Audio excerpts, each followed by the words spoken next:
ធានរដ្ឋសភានៃប្រជាជាតិកម្ពុជាសម្ដេចកលាហោសខេសម្ដេចវិជ័យសេនាធិបតីសម្ដេចកតេសង្ឃបណ្ឌិតមែនសមរជាទីគោរពដ៏គង់វង្សសូមគោរពឯកឧត្តមធានរដ្ឋសភាឯកឧត្តមជំទាវតំណាងរាស្ត្រតំណាងរាជរដ្ឋាភិបាលទាំងអង្គសភាទាំងថ្ងៃនេះខ្ញុំពិតជាមានកិត្តិយសនិងសេចក្តីរីករាយដែលបានចូលរួមធ្វើបទបង្ហាញបទអន្តរាគមន៍ជូនអង្គសភាដ៏ដំណំអំពីច្បាប់ស្តីពីកាតព្វកិច្ចយោធានាសម័យប្រជុំរដ្ឋសភាជីវិតសម័យនីតិកាលទី7នៃពេលនេះខ្ញុំសូមថ្លែងអំណរគុណចំពោះសម្ដេចប្រធានរដ្ឋសភានិងគណៈកម្មការចន្ទ្រៃរដ្ឋសភាដែលបានទទួលយកសេចក្តីស្នើសុំរបស់រាជរដ្ឋាភិបាលលើការកោះប្រជុំរដ្ឋសភាជីវិតសម័យនីតិកាលទី7ព្រមទាំងបានពិនិត្យនិងសិក្សាលើសេចក្តីព្រាងច្បាប់ស្តីពីកាតព្វកិច្ចយោធាដែលឯកឧត្តមកែបយុទ្ធបាលធានគណៈកម្មការមហាផ្ទៃការពិជាតិមុខងារសាធារណៈនិងកិច្ចការព្រំដែននៃរដ្ឋសភាទើបបានរាយការណ៍ជូនអង្គសភាដល់ដំណំនិងបានអនុញ្ញាតឲ្យខ្ញុំធ្វើបទបង្ហាញមុនអង្គសភាយកមកពិចារណាអនុម័តសម្ដេចព្រះអង្គចាស់អាដាមលោកជំទាវតំណាងរាស្ត្ររបស់អង្គសភាជាទីមេត្រីស្ថិតនៅក្នុងបរិយាកាសតែស្ថានភាពតាមតំបន់ទៅពិភពលោកកាន់តែមានភាពតានតឹងស្មុគស្មាញនិងប្រកបដោយភាពមិនប្រកបជាដោយសារការកើតឡើងនៅទំនាស់ព្រំដែនទំនាស់ពាណិជ្ជកម្មជាមួយនឹងការប្រកួតប្រជែងផ្នែកសេដ្ឋកិច្ចនិងបច្ចេកវិទ្យាកាន់តែស្រួចស្រាវដើម្បីយកឈ្នះគ្នាទៅវិញទៅមករហូតស្ទើរតែលែងគោរពកិច្ចព្រមព្រៀងគួបផ្សំនឹងការធ្លាក់ចុះនៃពហុភាគីនិយមនិងការគោរពច្បាប់អន្តរជាតិនិងសណ្ដាប់ធ្នាប់អន្តរជាតិផ្អែកលើច្បាប់ប្រទេសជាច្រើនបានកំពុងត្រឡប់មកអនុវត្តគោលនយោបាយគាំពារសង្គមគាំពារនិយមនិងប្រកាន់យកជំហរអាត្មានិយមនៅក្នុងបរិបទនេះកម្ពុជាពិតជាមានសេចក្តីត្រូវការចាំបាច់និងបន្ទាន់ជាងពេលណាទាំងអស់ក្នុងការពង្រឹងនិងបង្កើនសមត្ថភាពរបស់ខ្លួនឲ្យកាន់តែរឹងមាំដើម្បីការពារឲ្យបាននូវសន្តិភាពអធិបតេយ្យជាតិនិងផលប្រយោជន៍សង្គមសេដ្ឋកិច្ចជាតិដើម្បីកសាងប្រទេសមួយឲ្យរីកចម្រើនរឹងមាំពលរដ្ឋម្នាក់ៗត្រូវតែខិតខំកសាងខ្លួនឲ្យក្លាយទៅជាធនធានដ៏មានតម្លៃសម្រាប់ជាតិក្នុងន័យនេះរាជរដ្ឋាភិបាលបានសិក្សាស្វែងយល់អំពីបទពិសោធន៍អន្តរជាតិក្នុងការកសាងកម្លាំងទ័ពដើម្បីរក្សាសន្តិភាពការពារអធិបតេយ្យជាតិនិងផលប្រយោជន៍សង្គមជាតិតាមគោលដៅ3ទី1គឺប្រព័ន្ធពលរដ្ឋម្នាក់ជាយោធាម្នាក់ដែលអនុវត្តនៅប្រទេសស្វីសនិងអ៊ីស្រាអែលតាមរយៈការបណ្ដុះបណ្ដាលជាប្រចាំទោះជាមិនពេញម៉ោងរយៈ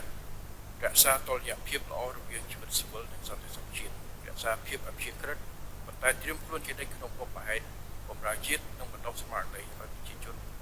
មានអារម្មណ៍ស្រឡាញ់និងទទួលខុសត្រូវរួមចំពោះជាតិគម្រោងទី2គឺជាប្រព័ន្ធកាតព្វកិច្ចតាមសេចក្តីត្រូវការ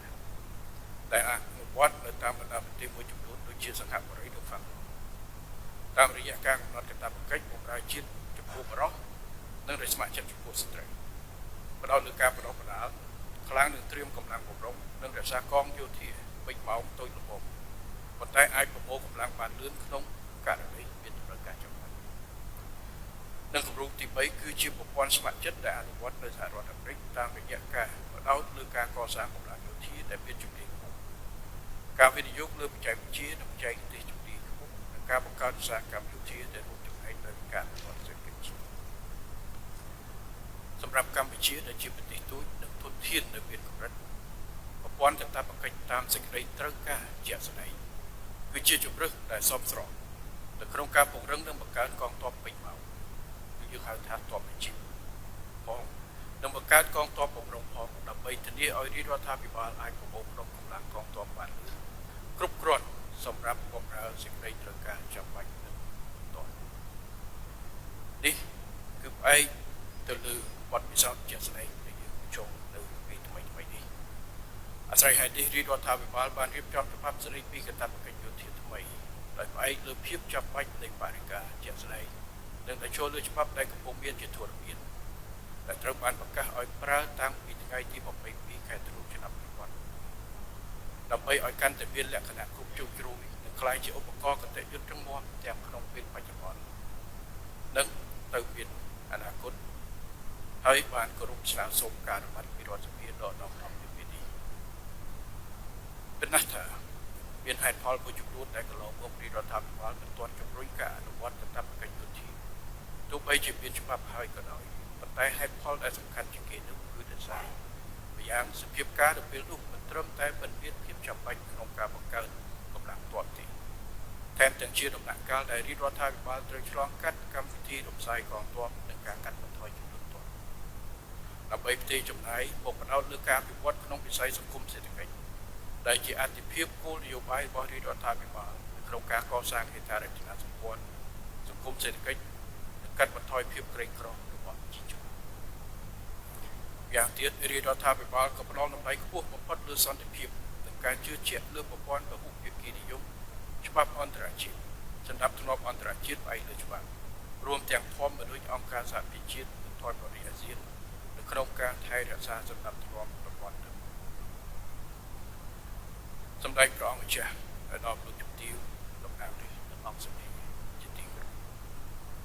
ពិភពលោកបានឈានទៅដល់របបថ្មីដែលកំពុងស្វែងរកសណ្ដាប់ធ្នាប់ថ្មីដោយសារតែកំណើននៃទំនាស់ព្រំដែនទំនាស់ពាណិជ្ជកម្មនិងការប្រកួតប្រជែងយកឈ្នះលើសេដ្ឋកិច្ចព្រមទាំងការប្រឡងបណ្ដាំតែបច្ចេកវិទ្យាកាន់តែស្រួលស្រាល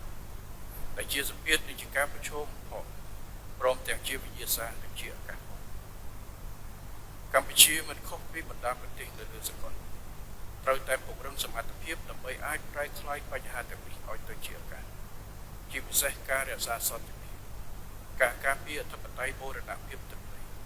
និងមាតុភូមិជាទីស្រឡាញ់របស់យើងនៅក្នុងដំណើរការឆ្លងកាត់របបថ្មីទៅសណ្ដាប់ធ្នាប់ថ្មីនេះប្រកបដោយភាពធន់និងជោគជ័យសម្ដេចព្រះម្ចាស់ឯកឧត្តមជំទាវសន្តិភាពយើងមិនអាចសុំបំពងពីគេទេបទពិសោធន៍ក្នុងរយៈពេលឆ្នាំនេះបានប្រាប់ហើយហើយក៏គ្មានអ្នកណាអាចជួយយើងទាំងស្រុងគ្រប់ពេលវេលាបានទេក្រៅពីយើងរឹងមាំខ្លួនឯងនេះ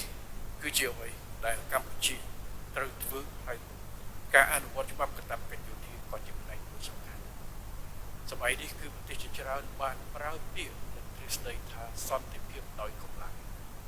នេះគឺជារបបថ្មីដែលកម្ពុជាត្រូវយើងឆ្លាញ់មិនឆ្លាញ់ពាក្យនេះយើងត្រូវទទួលស្គាល់វាជាការពិតហើយយើងត្រូវតែរំងាប់ខ្លួនឯងខ្ញុំសូមបញ្ជាក់ម្ដងទៀតការរកស្វែងរកសន្តិភាពនិងថែរក្សាសន្តិភាពមិនអាចសុំអ្នកណាជួយយើងក្រៅពីយើងរំខ្លួនឯងទេបរិការនេះហើយដែលជំរុញឲ្យរដ្ឋាភិបាលត្រូវអនុវត្តច្បាប់កាតព្វកិច្ចយោធាមួយដែលមានលក្ខណៈគ្រប់ជ្រុងជ្រោយនិងជាឧបករណ៍កតេយុទ្ធរឹងមាំព្រមទាំងមានគោលនយោបាយនិងយុទ្ធសាស្ត្រកម្ពុជាប្រកបដោយសមត្ថភាពជំនាញខ្ពស់និងប្រកបដោយប្រសិទ្ធភាពសម្រាប់ពេលបច្ចុប្បន្ននិងអនាគតដូច្នេះច្បាប់នេះនឹងមិនត្រឹមតែជាឧបករណ៍ចាំបាច់ក្នុងការកសាងកម្លាំងទ័ពសម្រាប់ការពិជាតិនិងមាតុភូមិប៉ុណ្ណោះទេថែមទាំងជាមធ្យោបាយដ៏សំខាន់ក្នុងការកសាងកម្លាំងពលរដ្ឋប្រកបដោយវិន័យសមត្ថភាពឆន្ទៈបម្រើសង្គមជាតិដែលជាប្រភពនៃកម្លាំងទ្រាវបម្រុងនិងជាធនធានដ៏រឹងមាំមានតម្លៃមិនអាចកាត់ថ្លៃបានសម្រាប់សង្គមជាតិស្ថិតក្នុងគោលដៅនេះដែលរដ្ឋាភិបាលបាននឹងកំពុងរៀបចំការធ្វើទំនើបកម្មការធ្វើកំណែតម្រង់និងទំនើបកម្មវិស័យយោធាហើយផ្ដោតជាសំខាន់លើការធ្វើទំនើបកម្មរចនាសម្ព័ន្ធការធ្វើទំនើបកម្មការងារបំពុលនិងការធ្វើទំនើបកម្មសម្ភារៈគ្រឿងបន្លាស់បន្ថែមលើនោះការពង្រឹងអភិបាលកិច្ចកងទ័ពគឺជាគន្លឹះដ៏សំខាន់មួយក្នុងការធានាប្រសិទ្ធភាពការពិชิតរបស់កងទ័ពពីបច្ចុប្បន្នទៅអនាគតការដាក់ឲ្យអនុវត្តច្បាប់កាតព្វកិច្ចយោធានៅឆ្នាំ2022នេះគឺពិតជាចាំបាច់និងមិនអាចខ្វះបាននៅក្នុងការរួមចំណែកធានាភាពរស់រានមានជីវិតរបស់ជាតិនិងការឯកភាពជាតិរបស់កម្ពុជាទាំងមូលព្រោះវានឹងមិនត្រឹមតែរួមចំណែកក្នុងការពង្រឹងនិងបង្កើនសមត្ថភាពរក្សាសន្តិភាពការពារទឹកដីបូរណភាពទឹកដីនិងមាតុភូមិប៉ុណ្ណោះទេថែមទាំងជួយពង្រឹងសមត្ថភាពធនធានមនុស្សប្រកបដោយវិន័យសីលធម៌វិជ្ជាជីវៈសមត្ថភាពនិងសុឆន្ទៈបម្រើជាតិមាតុភូមិដែលជាមូលធនដ៏ពិសិដ្ឋសម្រាប់ការអភិវឌ្ឍសង្គមសេដ្ឋកិច្ចជាតិសិននៅក្នុងកលៈទេសៈដោយមានតម្លៃការគោរពច្បាប់អន្តរជាតិកាន់តែថយចុះ បានធ្វើឲ្យប្រទេសទូចដូចកម្ពុជាដែលប្រកាន់ជំហរអព្យាក្រឹតនិងបញ្ចូលបកសម្ព័ន្ធកាន់តែត្រូវបង្កើនសមត្ថភាពនិងភាពទន់របស់ខ្លួនក្នុងការឆ្លើយតបទៅនឹងការគំរាមកំហែងលើសន្តិភាពសុវត្ថិភាពអព្យាក្រឹតភាពនិងបូរណភាពទឹកដីជាក់ស្ដែងការគំរាមកំហែងមកលើអធិបតេយ្យរបស់កម្ពុជាពេលនេះគឺជាឧទាហរណ៍មួយស្រាប់តែសម្រាប់យើងក្នុងការប្រកបដែរទន្ទឹមនេះការធ្វើទំនើបកម្មយោធាបានជោគជ័យគឺអាស្រ័យលើប្រសិទ្ធភាពកម្លាំងកងទ័ពកម្ពុជាក្នុងការចាប់យកបច្ចេកវិទ្យាសមស្របនិងទំនើបទាន់សម័យដែលមានន័យថាយើងចាំបាច់ត្រូវបង្កើនកម្លាំងទ័ពវ័យក្មេងដែលមានថាមពលនិងចំណេះដឹងផ្នែកបច្ចេកវិទ្យា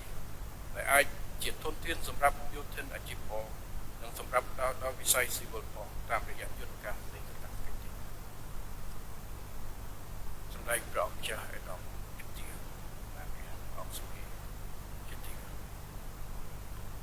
នៅក្នុងករណីដែលអង្គសុភាដកដងរបស់យើងអនុម័តទទួលយកសេចក្តីព្រាងច្បាប់ស្តីពីកតាកិច្ចយោធានេះមកពិចារណាក្នុងពិសាឯកឧត្តមបញ្ញរដ្ឋមន្ត្រីក្រសួងកាត់វិជាតិទាសីហាតំណាងឲ្យរាជរដ្ឋាភិបាលទៅបកស្រាយពន្យល់លម្អិតទៅតាមជំពូកនិងមាត្រានីមួយៗនៃសេចក្តីព្រាងច្បាប់ព្រមទាំងឆ្លើយទៅនឹងសំណួររបស់តំណាងរាស្ត្រនៃអង្គសភាដកដងទោះជាយ៉ាងណាខ្ញុំសូមការអនុញ្ញាតពីអង្គសភាដើម្បីគូសរំលឹកលើគោលការណ៍សំខាន់និងអត្ថប្រយោជន៍នៅក្នុងការអនុវត្តច្បាប់ស្តីពីកតាបកិច្ចយោធានេះគោលការណ៍សំខាន់5ដែលខ្ញុំសូមគូសរំលឹកទី1គោលការណ៍កតាបកិច្ចតាមតម្រូវការជាក់ស្ដែងដែលអាចអនុវត្តតាមការស្ម័គ្រចិត្តឬការចាប់បង្ខំទៅតាមស្ថានភាពជាក់ស្ដែងចំពោះពលរដ្ឋអាយុ18ទៅ25ឆ្នាំនឹងត្រូវក្លាយជាយោធិនបម្រុងរហូតដល់អាយុ45ឆ្នាំក្រោយបញ្ចប់ការបំពេញកាតព្វកិច្ចយោធារយៈពេល24ខែទី2គោលការណ៍កាតព្វកិច្ចចំពោះបុរសនិងគោលការណ៍ស្ម័គ្រចិត្តចំពោះស្ត្រីទី3គោលការណ៍ហ្វឹកហាត់ជាប្រចាំចំពោះយោធិនបម្រុងតាមកម្មវិធីនិងការកំណត់ជាក់ស្ដែងទី4គោលការណ៍រក្សាក្របខ័ណ្ឌដើមនៅមុខតំណែងក្នុងស្ថាប័នរដ្ឋសហគ្រាសសាធារណៈឬឯកជនចំពោះប្រជាពលរដ្ឋដែលបានបញ្ចប់កាតព្វកិច្ចយោធាដែលជោគជ័យអាចវិលទៅបម្រើការដល់អង្គភាពនិងស្ថាប័នដើមក្នុងក្របខ័ណ្ឌទៅមុខតំណែងដដែលបែបបទនិងនីតិវិធីក្នុងការទទួលយកប្រជាពលរដ្ឋដែលបានបញ្ចប់ដោយកាតព្វកិច្ចចូលបម្រើការងារនិងបន្តសិក្សាវិញនឹងកំណត់ដែរនិងទី5គោលការណ៍ត្រៀមចូលរួមបេសកកម្មនៅពីប្រទេសជាតិមានតម្រូវការចំពោះយុទ្ធសាស្ត្របម្រុងការអនុវត្តតាមគោលការណ៍ទាំង5នេះទើបយើងអាចរួមចំណែកក្នុងការកសាងទុនធានយុវជនរបស់យើងឲ្យមានកាយសម្បទារឹងមាំមានវិន័យមានសីលធម៌មានវិជ្ជាជីវៈមានសុចរិតបម្រើសង្គមជាតិមានមិនថាក្នុងវិស័យយោធាវិស័យសាធារណៈឬវិស័យស៊ីវិលឯកជនទេព្រោះយើងបានប្រែក្លាយទុនធានយុវជនឲ្យទៅជាមូលធនពិតមនុស្សពិតប្រកបក្នុងមានតម្លៃសម្រាប់សង្គមប៉ុន្តែការអនុវត្តច្បាប់នេះជាមួយនឹងគោលនយោបាយយុទ្ធសាស្ត្រនិងកម្មវិធីពង្រឹងនិងបង្កើនសមត្ថភាពជាតិនឹងធ្វើឲ្យមានតម្រូវការចំណាយថវិការដ្ឋបន្ថែមប៉ុន្តែនឹងផ្ដល់នូវអត្ថប្រយោជន៍ចម្បងស្ទើរតែមិនអាចកាត់ថ្លៃបានតែខ្ញុំយកឱកាសនេះលើកឡើងជូនអង្គសភាដល់ម្ដងនិងសាធារណជនឲ្យបានជ្រាបទី1អត្ថប្រយោជន៍ផ្ទាល់លើវិស័យការវិជាបង្កើតជាប្រព័ន្ធនិងយន្តការមួយច្បាស់លាស់ដែលជាប្រភពកសាងកម្លាំងការពារជាតិដ៏រឹងមាំប្រកបដោយសមត្ថភាពមានវិជ្ជាជីវៈខ្ពស់និងមានប្រសិទ្ធភាពឆ្លើយតបគ្រប់គ្រាន់និងទាន់ពេលទៅនឹងសេចក្តីត្រូវការជាពិសេសការគម្រាមកំហែងពីខាងក្រៅដោយភាពជឿជាក់និងស័ក្តិសិទ្ធិទី2អត្ថប្រយោជន៍ចំពោះយុវជនខ្លួនឯងផ្ទាល់និងគ្រួសារគឺបានក្លាយទៅជាយុវជនដែលមានកាយសម្បទារឹងមាំមានការអប់រំផ្លូវចិត្តប្រកបដោយសីលធម៌សុជីវធម៌និងឥរិយាបថល្អទទួលបានការតម្រង់ទិសក្នុងការកំណត់គោលបំណងនិងអត្តសញ្ញាណច្បាស់លាស់មានភាពជឿជាក់និងភាពម្ចាស់ការនិងទទួលបានការបំពាក់ស្មារតីទម្លាប់រស់នៅនិងធ្វើការជាក្រុមព្រមទាំងភាពពេញវ័យនិងចាស់ទុំប្រកបដោយការទទួលខុសត្រូវនិងគុណតម្លៃក្នុងខ្លួនឯងគ្រួសារនិងទី3អត្ថប្រយោជន៍សម្រាប់សង្គមជាតិទទួលបានយុវជនដែលជាពលរដ្ឋល្អនិងជាកម្លាំងចលនាករប្រកបដោយថាមពលទទួលបានយុវជននិងជាពលរដ្ឋប្រកបដោយស្មារតីសហគមន៍ និងការស្រឡាញ់ការងារសង្គមនិងដើម្បីទទួលបានជាពលរដ្ឋមានផ្នត់គំនិតបម្រើជាតិត្រង់ចំណុចនេះខ្ញុំសូមបញ្ជាក់ថាកន្លងទៅគឺមានការលើកឡើងក៏ដូចជាការវិនិយោគទីសីហាជួបគណៈកម្មការមានការលើកឡើងសួរជាច្រើនអំពីអត្ថប្រយោជន៍ជាមួយអត្ថប្រយោជន៍ស្អីខ្លះដែលអ្នកបំពេញកាតព្វកិច្ចបានទទួលទី2សួរថាការបំពេញកាតព្វកិច្ចវាប៉ះពាល់ស្អីខ្លះមានហេតុផលច្រើនប៉ះពាល់ការសិក្សាប៉ះពាល់ការងារនេះគឺជាកង្វល់ទី3ការកង្វល់ថាចូលរើសយ៉ាងម៉េចដើម្បីឲ្យមានតម្លាភាពឲ្យយុត្តិធម៌កុំឲ្យកូនអ្នកមានអត់ទៅកូនអ្នកក្រទៅហេតុអីក៏អត្ថប្រយោជន៍និងនីតិវិធីជាច្រើនចាំមិនដាក់នៅក្នុងច្បាប់ដាក់នៅអនុក្រឹត្យទី1ខ្ញុំសូមបញ្ជាក់ថាច្បាប់នេះគឺជាគោលបញ្ជាក់តែចំណុចគោលមួយចំនួនទេដោយឡែកកិច្ចការប្រតិបត្តិជាក់ស្ដែងយើងដាក់នៅក្នុងអនុក្រឹត្យដើម្បីឲ្យមានភាពបត់បែន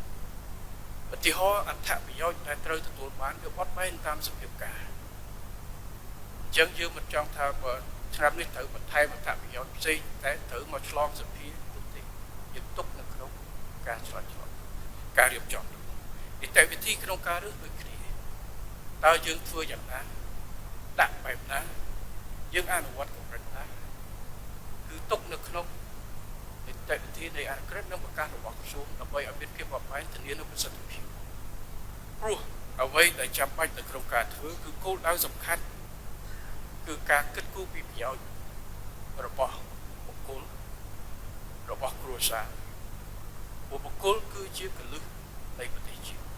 អញ្ចឹងការអនុវត្តច្បាប់កាតព្វកិច្ចនេះគឺជាឱកាសដែលយករាជរដ្ឋាភិបាលទៅប្រទេសជាតិរបស់យើងអាចយកយុវជនមួយផ្នែកណាយកទៅធ្វើការបណ្ដុះបណ្ដាលទាំងពីនៃសម្ដាប់ធ្នាប់បណ្ដុះបណ្ដាលជំនាញបំណិតនៅក្នុងកងទ័ព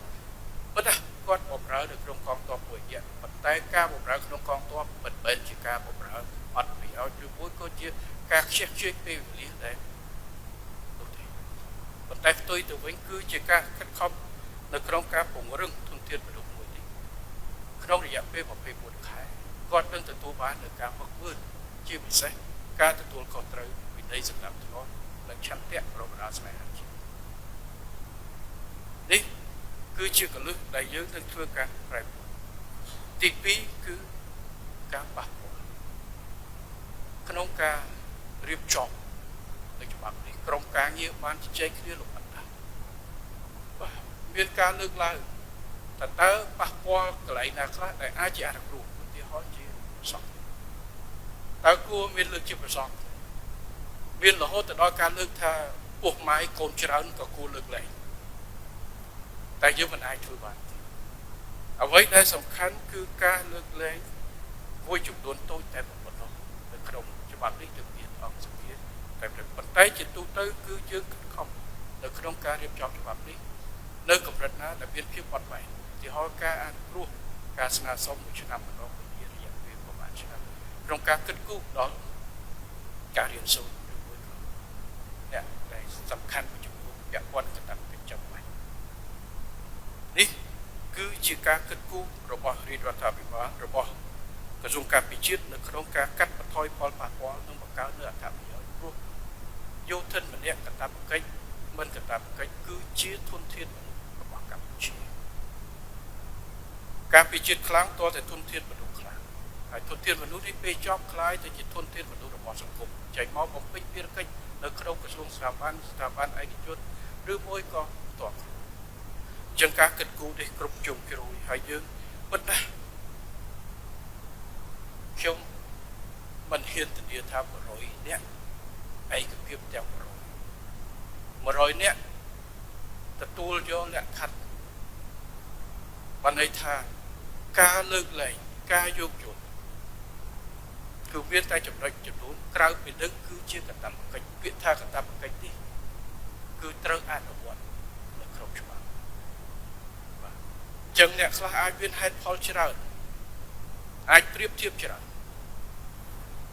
នៅពេលដែលប្រជុំគ្នានោះយើងអាចគិតថាបើសិនជាយើងយកហេតុផលទាំងអស់មកដាក់ជាគោលយើងអត់អនុវត្តច្បាប់នេះចេញតែមនុស្ស100នាក់មានបញ្ហា100ចំពោះ ប៉ុន្តែអ្វីដែលសំណួរសួរខ្ញុំឃើញថាខ្វះមួយសំណួរដែលសួរសំខាន់យើងសួរថាតើយើងបានអីតែយើងអាចខាតអីបារម្ភរឿងជីវភាពបារម្ភរឿងពេលវេលាបារម្ភរឿងការងារប៉ុន្តែសំណួរមួយដែលខ្ញុំអត់បានឃើញនៅក្នុងបណ្ដាញសង្គមក្តីការចោទសួរនេះថាតើត្រូវធ្វើយ៉ាងណាដើម្បីរួមគ្នាបន្តផ្នត់គំនិតស្នេហាជាតិខ្ពស់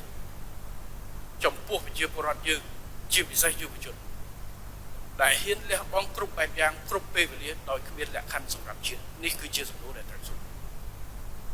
បើសិនជាយើងអាចបន្តឆន្ទៈនេះបានអារឿងខាត2ឆ្នាំអារឿងខាតតិចខ្វះនោះលែងជាចំណុចហើយសំណួរខ្លះដែលយើងសួរហើយឃើញបានលើកឡើងហាក់ដូចជាចូលកាតព្វកិច្ចនេះគឺជាបន្ទុក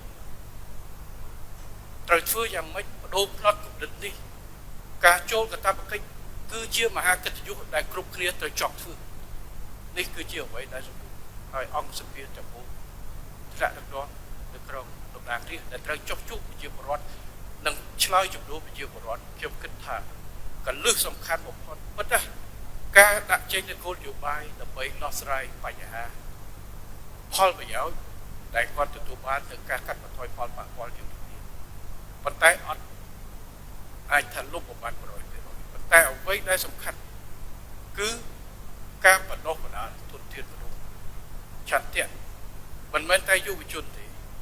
គឺទាំងគ្រួសារតែម្ដងដែលមើលច្បាប់កាតព្វកិច្ចនិងការបម្រើជាតិក្នុងការបំពេញកាតព្វកិច្ចនេះគឺជាកិត្តិយសធំសម្រាប់បុគ្គលនិងគ្រួសារនេះគឺជាកលឹះដែលយើងត្រូវរួមគ្នានៅក្នុងការបំផុសស្មារតីនេះឲ្យបានបើសិនជាគាត់ខាត2ឆ្នាំមិនបានផងតើហៅគាត់ទៅប្រយុទ្ធការពារទឹកដីមិនកើតដែលត្រូវលះបង់ជីវិតនេះគឺជាបើគាត់ថាទៅខ្លាចចេះខ្លាចចុះបាត់ប្រាក់ខែចេះបាត់ប្រាក់ខែចុះតើត្រូវលះបង់យ៉ាងម៉េចតើយើងសួរយុវជនដែលកំពុងឈរជើងរាប់ពាន់អ្នករាប់ម៉ឺនអ្នកនៅព្រំដែនការពារទឹកដីរបស់យើងទៅពេលនេះតើពួកគាត់យ៉ាងណាវរៈកងទ័ពវរៈនគរបាលជាតិនិងវរៈអាវុធហត្ថរបស់យើងដែលឈរនៅទីនោះយុវជនដូចគ្នាមានបញ្ហាគ្រួសារដូចគ្នាប៉ុន្តែគេហ៊ានលះបង់មិនមែនដើម្បីប្រាក់ខែទេបើប្រាក់ខែគេមិនហ៊ានលះបង់ជីវិតគេមិនចាំបាច់ទៅទេគេអាចមកធ្វើការងារនៅភ្នំពេញឬមួយក៏ទៅណាប៉ុន្តែគេហ៊ានទៅនោះហើយនេះហើយគឺជាគោលដៅនៃច្បាប់កាតព្វកិច្ចគឺយើងចង់បង្រីកធនធានមនុស្សដែលមានស្មារតីលះបង់ពោះដើម្បីជាតិមាតុភូមិហើយអាចបំពេញភារកិច្ចពេលជាតិត្រូវការពេលណាដែលហ៊ានលះបង់គ្រប់យ៉ាងដែលធំបំផុតគឺហ៊ានលះបង់ជីវិតដើម្បីជាតិមាតុភូមិនេះគឺជាគោលដៅដែលយើងទាំងអស់គ្នាត្រូវបំផុសស្មារតីនេះឲ្យបានហើយនេះគឺជាអ្វីដែលជាគោលដៅធំនៃច្បាប់កាតព្វកិច្ចក្រោយពី2ឆ្នាំគាត់នឹងមានឆន្ទៈគាត់នឹងមានមនសិការគាត់នឹងមានត្រៀមលក្ខណៈជាប់ខ្លួនថាជាប់ជានិច្ចដើម្បីបម្រើជាតិមាតុភូមិអង្គសភាដកទៅម្ដងប្រទេសយើងមួយនេះគឺកម្ពុជាបានផ្ដល់ច្រើនណាស់ឲ្យយើងគ្រប់គ្នាហើយដូចខ្ញុំបាននិយាយបើគ្មានកម្ពុជាកូនខ្មែរជាអ្នកការពារជាតិទឹកដីគ្មានពីណាការពារហើយជាពិសេសបទពិសោធន៍នៃការជឿចាប់នៅក្នុងរយៈពេល1ឆ្នាំនេះជាពិសេសពីសង្គ្រាមជាតិអាចធានាអាចជាកលឹះដែលយើងទាំងអស់ត្រូវចងចាំថាកម្ពុជាត្រូវតែពង្រឹងខ្លួនឯងហើយកូនខ្មែរទាំងអស់ជាពិសេសយុវជនដែលមានលក្ខណៈសម្បត្តិគ្រប់គ្រាន់ត្រូវត្រៀមទឹកចិត្តដើម្បីជួយហើយខ្ញុំក៏អរគុណដែរហើយខ្ញុំឃើញនៅស្មារតីស្នេហាជាតិរបស់ប្រជាពលរដ្ឋយើងនៅក្នុងពេលដែលផ្ទុះទោះវត្តពីរដងយើងឃើញទាំងអស់ទាំងចាស់ទាំងក្មេងទាំងអ្នកនៅក្រៅទាំងអ្នកនៅក្នុងទាំងមន្ត្រីរាជការទាំងអ្នកក្នុងវិស័យឯកជនទាំងអ្នកសំទានចូលរួមដើម្បីកងទ័ពយើងការពារជាតិប៉ុន្តែយើងមិនចង់ឲ្យស្មារតីនេះត្រឹមតែមកភ្លើងច្បាល់ទេគឺយើងចង់ឲ្យស្មារតីនេះប្រែក្លាយទៅជាសកម្មភាពដើម្បីត្រៀមលក្ខណៈពេញនេះចឹងការបណ្ដុះនៅផ្នត់គំនិតនិងការស្នេហាជាតិ គឺជាកន្លឹះមួយដែលខ្ញុំសូមឲ្យអង្គសភាជាពិសេសអាដាមលោកជំទាវសម្ដេចដែលជាថ្នាក់ដឹកនាំនិងជាតំណាងរាស្ត្រដែលត្រូវជួបជាមួយប្រជាពលរដ្ឋសូមជួយនៅក្នុងការផ្សព្វផ្សាយធ្វើយ៉ាងណាបំផុសនៅស្មារតីស្នេហាជាតិនិងការត្រៀមលក្ខណៈដើម្បីលះបង់ខ្ពស់ដើម្បីការពិជាតិមួយនេះបើសិនជាយើងបញ្យល់គាត់ហើយគាត់យល់លើតម្លៃនេះខ្ញុំគិតថាសំណួររឿងការខ្លាចទៅតែនេះអត់តែនោះបាត់2ឆ្នាំ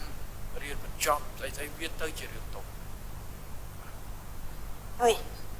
ការពិជាតិនិងឱកាសនៃការចូលរួមคล้ายទៅជាកិត្តិយសមហាសាលคล้ายទៅជារបស់មួយដែលមានតម្លៃដែលមនុស្សជាពិសេសយុវជនគ្រប់រូបបច្ចេកគ្នាចង់បានលែងទៅសួរសំណួរថាតិចតែកូនអ្នកក្រទៅធ្វើកតាបកិច្ចคล้ายទៅជាសួរថាតិចឲ្យតែកូនអ្នកមានបើសិនជាច្បាប់កតាបកិច្ចនិងការបម្រើកតាបកិច្ចคล้ายទៅជារបស់ដែលចង់បាននេះហើយគឺជាអ្វីដែលយើងចង់បានបើគ្មានឆន្ទៈយើងពង្រឹងកម្លាំងអត់រួចទេទំនើបកម្មអាវុធទំនើបកម្មសភាវុធគ្រឿងបំពាក់យើងមានលុយទិញបានហាត់យើងចំណាយបានប៉ុន្តែបើគ្មានឆន្ទៈពិតប្រាកដពេលដែលសង្គ្រាមទុកឡើងពេលដែលជាតិតម្រូវការអត់មានមនុស្សមួយក៏មនុស្សដែរមិនហ៊ានលះបង់តែនេះខ្ញុំចង់បញ្ជាក់នៅចំណុចកណ្ដឹះនៃច្បាប់កាតព្វកិច្ចសំណួរមួយដែលខ្ញុំចាក់ឃ្លាមួយដែលអតីតប្រធានាធិបតីអាមេរិក John F. Kennedy គាត់តែងតែនិយាយខ្ញុំតែងតែចាំកុំសួរច្រើនពេកថាប្រទេសជាតិរបស់អ្នកឲ្យស្អីខ្លះទៅអ្នកគ្រប់ពេលគ្នាទៅសួរថាតើអ្នកឯងអាចផ្ដល់ស្អីខ្លះឲ្យប្រទេសជាតិដែរកុំសួរថាអ្វីដែលរឿងតែបានគិតថាអ្វីដែលយើងផ្ដល់ឲ្យផងអញ្ចឹងច្បាប់កាតព្វកិច្ចមួយនេះគឺជាអ្វីដែលជាមធ្យោបាយនិងជាការបណ្ដុះឆន្ទៈសម្រាប់យុវជនក៏ដូចជាគ្រួសាររបស់ប្រជាពលរដ្ឋយើងជាពិសេសចូលបម្រើតួគ្រួសារគ្រប់គ្រងពីក្រោយប្រជាជនទាំងមូលគ្រប់វិស័យទាំងអស់មិនថារដ្ឋឯកជនព្រោះនៅក្នុងច្បាប់ក៏តម្រូវឲ្យមានការចូលរួមពីគ្រប់វិស័យទាំងអស់ដើម្បីរួមគ្នាផ្ដល់ទៅឲ្យជាតិទៅឲ្យប្រទេសដ៏តូចរបស់យើងនេះគឺជាចំណុចតាក់ទងទៅនឹងអត្ថប្រយោជន៍ដែលខ្ញុំចង់ជម្រាបបច្ចុប្បន្ននេះប្រទេសកម្ពុជាយើងមានប្រជាពលរដ្ឋជិត 45% ដែលមានអាយុក្រោម25ឆ្នាំនេះគឺជាពេលវេលាដ៏សមស្របបំផុតក្នុងការកែប្រែសក្តានុពលនៃធនធានយុវជនរបស់យើងឲ្យក្លាយទៅជាពលរដ្ឋមនុស្សដែលមានតម្លៃសម្រាប់សង្គមជាតិទន្ទឹមនេះសង្គមជាតិនឹងផ្ដល់នូវកិត្តិយសជូនពួកគេវិញហើយទៅថ្ងៃមុខពួកគេនឹងក្លាយទៅជានិមិត្តរូបសម្រាប់យុវជនជំនាន់ក្រោយយុវជនកម្ពុជាលើសពីនេះស្ថានភាពសង្គមសេដ្ឋកិច្ចកម្ពុជានាពេលបច្ចុប្បន្នក៏មានអំណោយផលសំប្រកបឲ្យរាជរដ្ឋាភិបាលមានលទ្ធភាពនៅក្នុងការអនុវត្តវិធាននៃការនានាដើម្បីពង្រឹងសមត្ថភាពវិស័យការពិជាតិជាពិសេសការបំពេញបន្ថែមកងកម្លាំងប្រដាប់អាវុធដោយកម្លាំងយុវជននឹងការធ្វើទំនើបកម្មយោធាជាបណ្ដាទៅក្នុងគោលដៅប្រែក្លាយវិស័យយោធារបស់យើងឲ្យទៅជាយោធាទំនើបជាជំនាញឲ្យអស់ពីលទ្ធភាពដែលអាចធ្វើបានសម្ដេចព្រះអង្គម្ចាស់អាដាមលោកជំទាវតំណាងរាស្ត្រនិងអង្គសភាជាទីគោរពខ្ញុំសូមបញ្ជាក់នៅចំហច្បាស់លាស់និងមើលម៉ាត់របស់កម្ពុជា